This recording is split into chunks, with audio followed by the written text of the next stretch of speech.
Welcome to new TV Telugu. ఇప్పుడు AP top 10 చూద్దాం. నూజివీడు నియోజకవర్గంలో టీడీపీ మినీ మహానాడు కార్యక్రమం నిర్వహిస్తున్నట్లుగా రాష్ట్ర గృహ నిర్మాణ శాఖ మంత్రి కొలుసు పార్థసారథి అన్నారు. నూజివీడు మంత్రి క్యాంప్ కార్యాలయంలో టీడీపీ పార్టీ నాయకులు కార్యకర్తలతో సమీక్ష సమావేశం నిర్వహించారు. వాతావరణం ఆందోళనకరంగా ఉన్న నేపథ్యంలో ముసునూరులో మినీ మహానాడు పెట్టే అవకాశంపై కార్యకర్తలతో మంత్రి సమాలోచనలు చేశారు.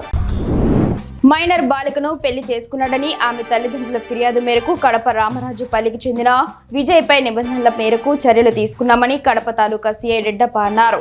ముద్దాయిపై కేసు నమోదు చేసినట్లు సీఐ తెలిపారు. యువకుడిని రిమాండ్కు పంపించే విషయాన్ని యువకుడి తల్లిదండ్రులకు ముందస్తుగా సమాచారం అందించినట్లు సీఐ పేర్కొన్నారు. అయితే యువకుడి తల్లిదండ్రులు కావాలని స్టేషన్ వద్ద గొడవ చేయడం తగదన్నారు. రాష్ట్ర ప్రభుత్వం ఈ మే 21 నుంచి జూలై 21 వరకు యోగా నెలగా ప్రకటించిన నేపథ్యంలో కాకినాడ జిల్లాలో ఈ నెల రోజుల పాటు వివిధ యోగా కార్యక్రమాల్లో ప్రజలందరూ భాగస్వామ్యం కావాలని జిల్లా కలెక్టర్ షణ్మోహన్ సగలి, జిల్లా ఎస్పీ బిందు మాధవ్ పేర్కొన్నారు. కాకినాడ జిల్లా క్రీడా ప్రాధికార సంస్థ బ్యాడ్మింటన్ ఇండోర్ స్టేడియంలో యోగా ఇన్స్ట్రక్టర్లు, ట్రైనర్లకు నిర్వహించనున్న ప్రత్యేక కార్యక్రమం నిర్వహించారు. కూటమి ప్రభుత్వం ఎన్నికల హామీ మేరకు ప్రజలకు సూపర్ 6 పథకాలు అమలు చేయాలని ముసునూరు మండలం సిపిఐ ఎంఎల్ ఎబరేషన్ పార్టీ నాయకులు వేముల బక్కయ్య డిమాండ్ చేశారు. ముసునూరు మండలంలోని రమణక్కపేట గ్రామంలో సిపిఐ ఎంఎల్ పార్టీ నాయకత్వంలో స్థానికులతో నిరసన కార్యక్రమాన్ని నిర్వహించారు. గ్రామంలో ఉన్న ప్రధాన సమస్యలను వెంటనే పరిష్కరించాలని డిమాండ్ చేశారు. ప్రధాని నరేంద్ర మోడీ వచ్చే నెల 21వ తేదీన విశాఖలో పర్యటించనున్న నేపథ్యంలో ఏర్పాట్లను రాష్ట్ర హోంమంత్రి, జిల్లా కలెక్టర్ హరేంద్ర ప్రసాద్ చర్చించారు. అధికారులతో కలిసి ఉదయం బీచ్ రోడ్డును సందర్శించిన మంత్రి కట్టుదిట్టమైన భద్రతా ఏర్పాట్లు చేయాలని ఆదేశించారు. అలాగే ప్రపంచ యోగా డేకు అధిక సంఖ్యలో ప్రజలు రానున్న నేపథ్యంలో ఎటువంటి అసౌకర్యం కలగకుండా ఏర్పాట్లు చేయాలన్నారు. రాష్ట్ర వ్యాప్తంగా పలు జిల్లాల్లో టీడీపీ నాయకులు మినీ మహానాడు కార్యక్రమాలు నిర్వహిస్తున్న విషయం తెలిసిందే.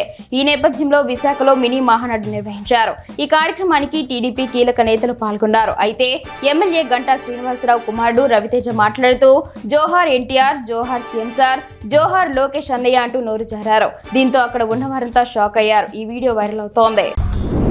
నైరుతి బంగాళాఖాతంలో ఏర్పడిన అల్పపీడన ద్రోణి ప్రభావంతో పెనుగొండ మండలంలో ఇలపర్రు, ములపర్రు, వడలై, సిద్ధాంతం ప్రాంతాలలో ఉదయం నుండి వర్షాలు కురుస్తున్నాయి. దీంతో ప్రజలు ఇబ్బందులు పడుతున్నారు.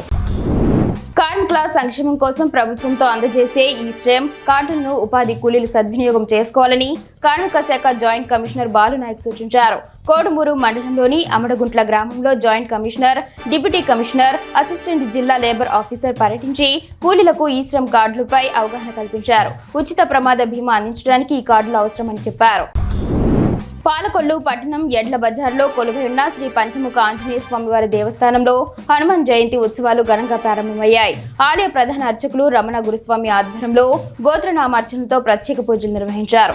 ఈ ఉత్సవంలో ఈ రోజు ప్రారంభమై 25వ తేదీ వరకు నిర్వహిస్తామని ఆలయ కమిటీ సభ్యులు తెలిపారు. కార్మికులకు ప్రమాదకరమైన లేబర్ కోడ్లను రద్దు చేయాలని కోరుతూ రేపల్లిలో సిఐటియు ఆధ్వర్యంలో నిరసన తెలిపారు.